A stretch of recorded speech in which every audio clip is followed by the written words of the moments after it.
Hello everyone, welcome to make it happen. നമ്മുടെ ചാനലിൻ്റെ പേര് പോലെ തന്നെ just do it guys, make it happen. നമ്മുടെ നല്ലൊരു ഫ്യൂച്ചറിന് വേണ്ടി, നമ്മുടെ ഗോൾസ് എല്ലാം അച്ചീവ് ചെയ്യാൻ വേണ്ടി നമുക്ക് ചെയ്യാൻ പറ്റുന്ന ഒരേ ഒരു കാര്യം എന്ന് പറയുന്നത് ഇസ് ഹാർഡ് വർക്ക്. നല്ല രീതിയിൽ പഠിക്കുക, നല്ല രീതിയിൽ നമ്മൾ അതിനു വേണ്ടി ഹാർഡ് വർക്ക് ചെയ്യുക. നിങ്ങളുടെ ഓരോരുത്തരുടെയും ഗോൾ എന്താണെന്നുള്ളത് എനിക്കറിയില്ല, പക്ഷേ ആ ഗോളിന് വേണ്ടി നിങ്ങൾ അത്രയും നന്നായിട്ട് വർക്ക് ചെയ്യുന്നുണ്ട് എന്നുണ്ടെങ്കിൽ ഡെഫിനറ്റായിട്ടും അതിൻ്റെ റിസൾട്ട് നിങ്ങൾക്ക് കിട്ടുക തന്നെ ചെയ്യും. Believe me guys. അപ്പോൾ ഞാൻ പറഞ്ഞു വന്നത് ഇന്നത്തേത് ഒരു നൈറ്റ് സ്റ്റഡി വ്ളോഗാണ്. അപ്പോൾ ഈ നൈറ്റ് സ്റ്റഡി വ്ളോഗ് എടുക്കാനുണ്ടായ റീസൺ പറയട്ടെ. ഞാൻ അപ് ടു ഡേറ്റ് ആയിട്ട് ഇരുന്ന് പഠിക്കുന്ന ഒരാളേ അല്ല. അതായത് ഈ അന്നെന്നുള്ളത് അന്നന്ന് പഠിക്കണം എന്നൊക്കെ നമ്മൾ കുറേ കേട്ടിട്ടുണ്ട് അല്ലേ. നമ്മുടെ പാരൻസ് പറയുന്നതായിട്ടും ടീച്ചേഴ്സ് പറഞ്ഞിട്ടും ഒക്കെ നമ്മൾ കേട്ടിട്ടുണ്ട്. പക്ഷെ ആരെങ്കിലുമൊക്കെ അത് ഫോളോ ചെയ്യാറുണ്ടോ? ഫോളോ ചെയ്യുന്നത് വളരെ നല്ലതാണ്. ലാസ്റ്റ് ടൈമിൽ എല്ലാം കൂടി എടുത്ത് തലയിൽ കയറ്റി വെക്കേണ്ട ആവശ്യമില്ല. കേട്ടിട്ടുണ്ടാവുമല്ലോ, മടിയും മല ചുമക്കുമെന്നാണ് പറയാറ്. അപ്പോൾ നമ്മൾ കുറച്ച് മടിയുള്ള കൂട്ടത്തിൽ പെടുന്ന ആൾക്കാർക്ക് എന്ന് പറഞ്ഞു കഴിഞ്ഞാൽ എപ്പോഴും ലാസ്റ്റ് മിനിറ്റിലാണ് അവർ ഹോൾ സിലബസ് കവർ ചെയ്യാൻ നോക്കാറ്. ഞാനൊക്കെ അങ്ങനെയാണ്. എക്സാമിൻ്റെ ഡേറ്റ് കിട്ടിക്കഴിഞ്ഞാൽ ഒരു വീക്കോ 2 വീക്കോ മുന്നേ ഇരുന്ന് പഠിക്കുക. അല്ലാന്നുണ്ടെങ്കിൽ കൂടിപ്പോയാൽ 1 മാസം അല്ലെങ്കിൽ 2 മാസം മുമ്പ് ഇരുന്നിട്ട് പ്രിപ്പറേഷൻസും കാര്യങ്ങളുമൊക്കെ ചെയ്ത് ഹോൾ സിലബസൊക്കെ എങ്ങനെയെങ്കിലും തീർക്കാനായിട്ട് ശ്രമിച്ച് ക്വസ്റ്റ്യൻസൊക്കെ നോക്കി അങ്ങനെയൊക്കെ പഠിച്ചു പോയി അത്യാവശ്യം കുഴപ്പമില്ലാത്തൊരു മാർക്ക് സ്കോർ ചെയ്യുന്നൊരു വ്യക്തിയാണ് ഞാൻ. അപ്പോൾ ഒരു സൺഡേ ഈ പറഞ്ഞ പോലെ തന്നെ എനിക്ക് മൺഡേക്ക് കുറേ വർക്ക്സ് തന്നിട്ടുണ്ട്. വീക്കെൻഡിൽ ഫ്രൈഡേ തന്നതാണ്. അപ്പോൾ നമുക്ക് 2 ദിവസം ലീവുണ്ട്, സാറ്റർഡേ ഉണ്ട് സൺഡേ ഉണ്ട്. പക്ഷേ ഒന്നും ചെയ്ത് തീർത്തിട്ടേ ഉണ്ടായിരുന്നില്ല. അപ്പോൾ കുറേ സാധനങ്ങൾ നമുക്ക് ഈ പറഞ്ഞ പോലെ ഞാൻ +2 ആയതുകൊണ്ട് തന്നെ എനിക്ക് റെക്കോർഡ് കാര്യങ്ങളൊക്കെ സബ്മിറ്റ് ചെയ്യാനുണ്ട്. അപ്പോൾ അത് സബ്മിറ്റ് ചെയ്യാനായിട്ട് അത് കംപ്ലീറ്റ് ചെയ്യണമല്ലോ, അത് കംപ്ലീറ്റ് ചെയ്തിട്ടില്ല. അതേപോലെ തന്നെ ക്വസ്റ്റ്യൻ പേപ്പർ ആൻസർ ചെയ്തിട്ടില്ല. ക്രിസ്മസ് എക്സാം കഴിഞ്ഞപ്പം ഒരു അസൈൻമെൻറ്റ് പോലെ ഒരു സബ്ജക്റ്റിൻ്റെ ക്വസ്റ്റ്യൻ പേപ്പർ ആൻസർ ചെയ്യാൻ വേണ്ടിയിട്ട് തന്നിട്ടുണ്ടായിരുന്നു, അത് ചെയ്തിട്ടുണ്ടായിരുന്നില്ല. അതേപോലെ തന്നെ എനിക്ക് പിറ്റേന്ന് റിവിഷൻ സ്റ്റാർട്ട് ചെയ്തിട്ടുണ്ടായിരുന്നു. അപ്പോൾ കെമിസ്ട്രിയിലെ 2nd ചാപ്റ്റർ ഇലക്ട്രോ കെമിസ്ട്രി എന്ന് പറഞ്ഞ ചാപ്റ്റർ പഠിച്ച് ചെല്ലാൻ വേണ്ടി പറഞ്ഞിട്ടുണ്ടായിരുന്നു. അപ്പോൾ അതൊന്നും ഈ പറഞ്ഞ പോലെ കംപ്ലീറ്റ് ആയിട്ടേ ഉണ്ടായിരുന്നില്ല. അപ്പോൾ എന്ന് പറഞ്ഞാൽ ഞാൻ ചില ദിവസങ്ങളിൽ ഞാനിങ്ങനെ ആലോചിക്കും, ഇത്രയും കാര്യങ്ങൾ എനിക്ക് ചെയ്ത് തീർക്കാനുണ്ട്, ഞാൻ എപ്പോൾ തീർക്കും? അപ്പോൾ എനിക്ക് രാവിലെ ഉച്ചയ്ക്കൊക്കെ ഇരുന്ന് പഠിച്ചാണ്ടല്ലോ. അപ്പോൾ ഇങ്ങനത്തെ കെമിസ്ട്രി ആണെങ്കിൽ അങ്ങനെ ഏത് വിഷയമാണെങ്കിലും എനിക്ക് എപ്പോൾ ആ ഒരു ടൈമിലിരുന്ന് പഠിച്ചാൽ എനിക്ക് ഫോക്കസ് എന്ന് പറഞ്ഞ സാധനം കിട്ടത്തേയില്ല. ഞാൻ വെറുതെ ഇരുന്ന് വായിച്ചാൽ പോലും അതിൻ്റെ തലയിലൊന്ന് കയറുക പോലും ഇല്ല. അപ്പോൾ ഞാൻ എപ്പോഴും ചൂസ് ചെയ്യുന്നൊരു ടൈം എന്ന് പറയുന്നത് നൈറ്റ് ടൈമാണ്. നിങ്ങൾക്ക് എങ്ങനെയാണെന്നുള്ളത് നിങ്ങളൊന്ന് കമൻറ്റ് ചെയ്യാം കേട്ടോ. അതായത് ഒരു മോർണിംഗ് പേഴ്സൺ ആണോ നൈറ്റ് പേഴ്സൺ ആണോ എന്നുള്ളത് നിങ്ങൾ ജസ്റ്റ് ഒന്ന് കമൻറ്റ് ചെയ്യാം. ഞാൻ കൂടുതലും നൈറ്റാണ് ചൂസ് ചെയ്യാറുള്ളത്. കാരണം എനിക്കത് ചൂസ് ചെയ്യാനുള്ളൊരു കാരണം എന്ന് വെച്ചിട്ടുണ്ടെങ്കിൽ നൈറ്റ് ടൈമിൽ എനിക്ക് കൂടുതൽ പേഷ്യൻസ് ഫീൽ ചെയ്തിട്ടുണ്ട്. അതായത് ഒരു നോയ്സും ഇല്ലാതെ, ഒരു ഡിസ്റ്റർബൻസോ ഡിസ്ട്രാക്ഷനോ ഇല്ലാതെ നമുക്ക് കാം ആൻഡ് പീസ്ഫുള്ളായിട്ട് നമുക്ക് ഇന്ന് പഠിക്കാൻ പറ്റുന്നൊരു അങ്ങനത്തെ തരത്തിലുള്ള ഒരു അപ്പിയറൻസ് കിട്ടുന്ന പോലെയാണ് എനിക്ക് തോന്നിയിട്ടുള്ളത് എപ്പോഴും നൈറ്റിലിരുന്ന് പഠിക്കുമ്പോൾ. അപ്പോൾ കിട്ടുന്നൊരു ആംബിയൻസ് എന്ന് പറയുന്നത് ഒരു വേറെ കൈൻഡ് ഓഫ് ഒരു ഇതായിട്ടാണ് എനിക്ക് തോന്നിയിട്ടുള്ളത്. അപ്പോൾ ഞാൻ കൂടുതലും നൈറ്റ് ടൈമിലാണ് ഇരുന്ന് പഠിക്കുക. അപ്പോൾ ഈ പരിപാടി ഞാൻ സ്റ്റാർട്ട് ചെയ്തിട്ടുള്ളത് നൈറ്റ് ഒരു 10:45 ആയപ്പോഴാണ്. അപ്പോൾ ഞാൻ അതിന് മുന്നേ ഫുഡൊക്കെ കഴിച്ചു, ബാക്കിയുള്ള കാര്യങ്ങളൊക്കെ ചെയ്തിട്ട് ആണ് പഠിക്കാൻ വേണ്ടിയിട്ട് ഇരുന്നിട്ടുള്ളത്. അപ്പോൾ ആദ്യമേ തന്നെ ഞാൻ തീർക്കുന്നതെന്ന് പറഞ്ഞു കഴിഞ്ഞാൽ കംപ്ലീറ്റ് ആവാനുള്ള നോട്ട്സ് കാര്യങ്ങൾ, അതായത് ഇപ്പോൾ റെക്കോർഡ് കംപ്ലീറ്റ് ചെയ്യാനുള്ളത് അതേപോലെ തന്നെ എന്താ പറയുക, ക്വസ്റ്റ്യൻ പേപ്പർ ആൻസർ ചെയ്ത് തീർക്കാനുള്ളത്, അങ്ങനത്തെ സാധനങ്ങളൊക്കെ ആദ്യം എഴുതി തീർക്കാനുള്ളതൊക്കെ മൊത്തം അങ്ങ് തീർത്തിട്ടാണ് ഞാൻ ഈ വീഡിയോക്കകത്ത് പഠിക്കാനായിട്ട് ഇരുന്നിട്ടുള്ളത്. അപ്പോൾ വീഡിയോ തീർന്നത് എപ്പോഴാണെന്ന് എനിക്ക് ഓർമ്മയില്ല. ഒരു 12:15 12:30 വരെ മാക്സിമം ഞാൻ ഇരുന്നിട്ടുണ്ട്. അപ്പോൾ അങ്ങനെ ആയിട്ടാണ് ഇരുന്നത്. അത്യാവശ്യം ലോങ് വീഡിയോ ആയിരുന്നു എടുത്ത് വന്നപ്പോൾ. പിന്നെ ഞാൻ സ്പീഡ് കൂട്ടി ഇട്ടിട്ടാണ് ഇത്രയെങ്കിലും ഈ വീഡിയോ ഒന്ന് ചുരുങ്ങി കിട്ടിയിട്ടുള്ളത്. അപ്പോൾ കുറേ കാര്യങ്ങളൊക്കെ ഞാൻ മുന്നേ തന്നെ പകുതി എഴുതി വെച്ചിട്ടുണ്ടായിരുന്നു. അപ്പോൾ അതുകൊണ്ട് തന്നെ പറഞ്ഞാൽ എല്ലാം ഇങ്ങനെ ആദ്യം തൊട്ടേ ഇരുന്ന് ചെയ്യേണ്ട ബുദ്ധിമുട്ടൊന്നും ഉണ്ടായിരുന്നില്ല. കുറച്ച് ഇങ്ങനെ തീർക്കുക എന്ന് തന്നെ ഉണ്ടായിരുന്നുള്ളൂ. അപ്പോൾ പകുതിയെല്ലാം നേരത്തെ തീർത്ത് വെച്ചുകൊണ്ട് തന്നെ ഇപ്പോൾ ക്വസ്റ്റ്യൻ പേപ്പർ ആൻസർ ചെയ്യാനായാലും അതൊക്കെ പെട്ടെന്ന് അങ്ങ് തീർന്നു.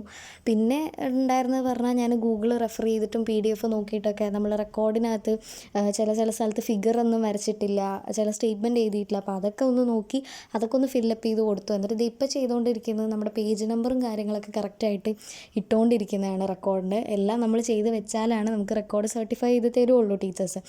അപ്പോൾ ഞാൻ പറഞ്ഞു ഞാൻ കമ്പ്യൂട്ടർ സയൻസ് ആണ്. അപ്പോൾ അതുകൊണ്ട് തന്നെ എനിക്ക് 4 റെക്കോർഡുണ്ട്. അപ്പോൾ മാത്സ് പിറ്റേന്നായിരുന്നു എനിക്ക് ചെയ്യേണ്ടിയിരുന്നത്, സബ്മിറ്റ് ചെയ്യേണ്ടത് റെക്കോർഡ്. അപ്പം ഞാനതിന് പേജ് നമ്പറും കാര്യങ്ങളൊക്കെ കറക്റ്റായിട്ട് ഇട്ടുകൊണ്ടിരിക്കുകയായിരുന്നു. അങ്ങനെ ആ പരിപാടികളൊക്കെ തീർന്നപ്പോൾ അതൊക്കെ വേഗം എടുത്ത് വെച്ചു. എന്നിട്ട് ഞാൻ കെമിസ്ട്രി പഠിക്കാൻ വേണ്ടിയിട്ട് ഇരുന്നു. കെമിസ്ട്രിയിൽ ഇലക്ട്രോ കെമിസ്ട്രി പറഞ്ഞൊരു ചാപ്റ്ററാണ് പഠിക്കാനുണ്ടായിരുന്നത്. അത്യാവശ്യം ഒരു വലിയ ചാപ്റ്ററാണ്. അപ്പോൾ കുറച്ചൊക്കെ അറിയായിരുന്നു, കാരണം കഴിഞ്ഞ 2 എക്സാമിന് വേണ്ടിയിട്ട് അത് പഠിച്ച് പോയത് തന്നെയാണ്. അതുകൊണ്ട് തന്നെ കുറച്ചൊക്കെ അറിയായിരുന്നു. എന്നാലും ഈ പറഞ്ഞ പോലെ തന്നെ ഒന്നും കൂടി ഒന്ന് റിവൈസ് ചെയ്യാം. നാളെ എന്തായാലും ക്വസ്റ്റ്യൻസ് ചോദിക്കും, റിവിഷനും കാര്യങ്ങളൊക്കെയാണ്. അപ്പോൾ എന്തായാലും മറന്നു പോകാതിരിക്കാൻ വേണ്ടിയിട്ട് ഞാൻ ഒന്നും കൂടി എല്ലാം ഇരുന്ന് നോക്കുമായിരുന്നു. അങ്ങനെ അത് പഠിച്ച് തീർന്നപ്പോഴേക്കും ഏകദേശം ഒരു 12:15 ആയിട്ടുണ്ടാവുമെന്ന് വിചാരിക്കണം. പിന്നെ ഞാൻ എല്ലാം ബാഗൊക്കെ എടുത്ത് വെച്ച് ബാഗൊക്കെ പാക്ക് ചെയ്ത് അതിനുശേഷം ഞാൻ അങ്ങനെ കിടന്നുറങ്ങി. പിറ്റേന്ന് എനിക്ക് രാവിലെ നേരത്തെ പോകണം എനിക്ക് സ്കൂളിലോട്ട്.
Why are you being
നമ്മുടെ ഇന്നത്തെ സ്റ്റഡി വ്ളോഗ് ഉണ്ടായിരുന്നത്. പ്രൊഡക്റ്റീവ് ആയോ എന്ന് ചോദിച്ചു കഴിഞ്ഞാൽ തീർച്ചയായിട്ടും പ്രൊഡക്റ്റീവ് ആയിട്ടുണ്ട്.